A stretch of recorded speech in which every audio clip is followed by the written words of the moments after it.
the first thing I caught about this record is this sounds like the most settled record for you guys yet. I mean, you've always had that nice breezy sound that everyone talks about, but there's something about this that really feels like, the comfortable in our own skin, really know what we're doing, which is completely surprising given the upheaval to the backstory, not only with the member changes, but everybody moving.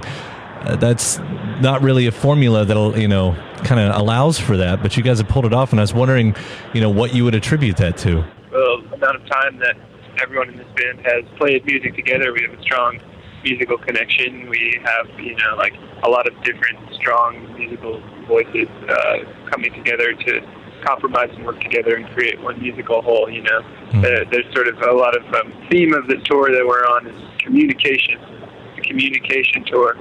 2017, and there's a lot of different communicating happening, both musically and otherwise, in the formation of this record. And so I guess, we can attribute it to that's one of the band's strengths, I would say.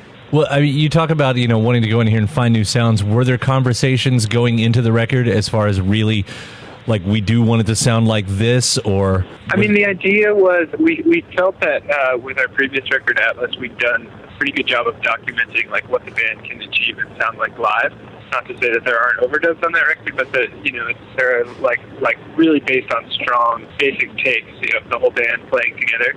We used a similar method to get the actual tracking down in this record, but I think there was always an impulse. The idea was to use the studio as a means to explore new territory, as an exploratory instrument to express new ideas, find new textures, make new musical discoveries, things like that. And I know a lot of it, the conversation too has been on Julian coming into the band, but as I look back, it seems like there's at least been a little bit of a lineup change with every single record, right? That is true.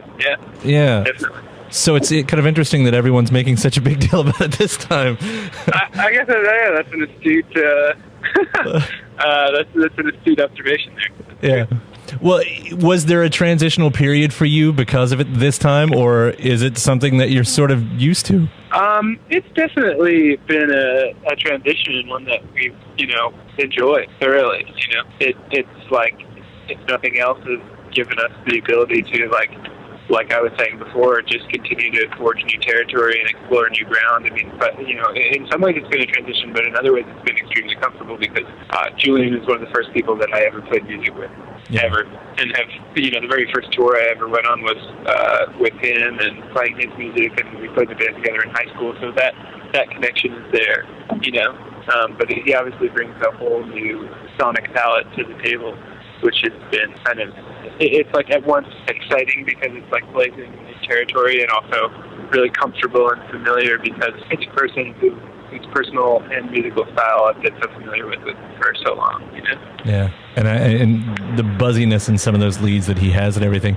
I was kind of wondering, I know one of the songs that I think speaks mostly to him being in the band is Two Arrows, and that extended jam that comes out of the end of it. Where did that come from? What's the story there? That was just the way we recorded this record was we were all getting together and playing for long hours, every day for a sustained period of time. We'd get together for a couple of weeks and then go together into this practice studio and work on arrangements for songs, and then also inevitably we'd just be messing around, jamming.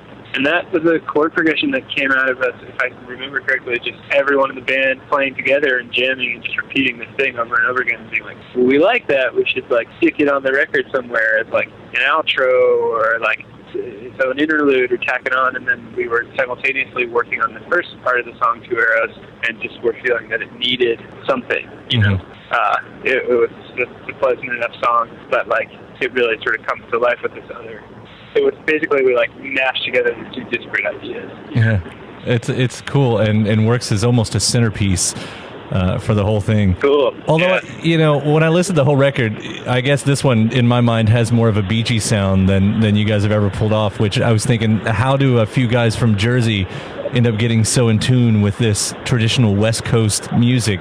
And then I look to see, well, you've landed in California, so that's got to be at least some part of it. That's true. You know, and like I said before, none of these things, like especially now, like maybe with the first record, we were trying to sort of conjure that kind of imagery. But at this point, if any of that kind of influence is entirely subconscious, you know, like we're not like, hey, this is the theme, or like let's make it sound like this. You know, it's just whatever happens to be coming out organically. You know. With that in mind, though, California, poking around on your Twitter page, are you a surfer? Do you surf? I am, yeah. I just started, actually, when I moved out there. I moved out there almost 2 years ago now, a little over a year and a half, and I just happened to move to this place that is perfect to learn. It's a really nice learning surf break on, and so I just, like, at first just casually picked it up. You know, it was like, I'll try this. You know, everyone here seems to be doing it, and now I'm, like, totally hooked. Yeah. I, like, can't get enough, and I'm, like, you know, we're on tour right now. I'm actually sitting in the van while I'm talking to you. And I'm like, it adds this whole other element to touring, because I'm like, where am I going to be in coastal cities? Where can I surf? You know, or I'm like thinking about like relaxing between legs of tours. Is like, I just need to like get a couple of days of surfing in. I'm, you know, 30 now. I never expected. Right. This is a totally like shocking new development for me. I never anticipated that it would be such a part of my life. It's cool and kind of funny. I laugh at myself too. It's like, geez, I really like moved to California. You know? Well, it's so my joke about it is for myself personally. I'm in landlocked Kentucky, and I've always been obsessed with surfing, and I've never done it once in my life. I mean, like I've been out on those like standing paddle boards or whatever, just you know, in the Gulf or whatever. But I've never done it. I like subscribe to the World Surf League and watch all the competitions around the world. Really? I love it. Never have I done it though, and I'm 35. So I'm not that kind of like a ripper, you know, like shortboard. Oh, I just like watching it. Kind of guy. Yeah. I'm just like, but like that stuff, surf competition stuff is all like. That's like wild, you know, nowhere. But I just get on like a pretty long board and just like ride the waves. It's super fun.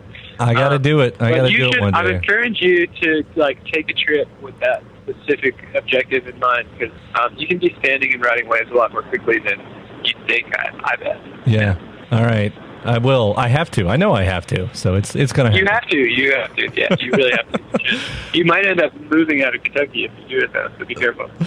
All right, buddy. Alex, thank you so much for talking today. I'm enjoying In Mind. I'm really happy you guys are doing everything you're doing. So thanks for the conversation thanks for taking today. The time. Thanks for the interest, and thanks for calling. All right, man. Thank you very much. We'll see you. All right. Take care. Have a good one. Take it easy. Bye.